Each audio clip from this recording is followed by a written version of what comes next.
0. The hair color of tomorrow. An ammonia-free formula that respects and protects hair and is environmentally friendly.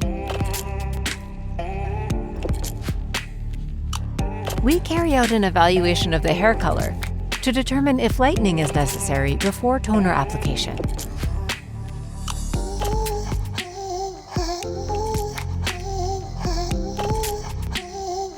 We prepare the chosen toner, mixing 1 part toner with 2 parts zero activator. We preferably apply the toner at the shampoo station onto wet hair. Application should be done quickly, starting from the roots and working down to the ends.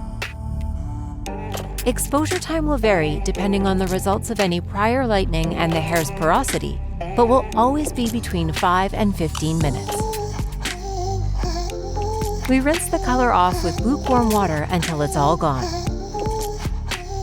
We shampoo with Citric Balance, lather, then rinse off.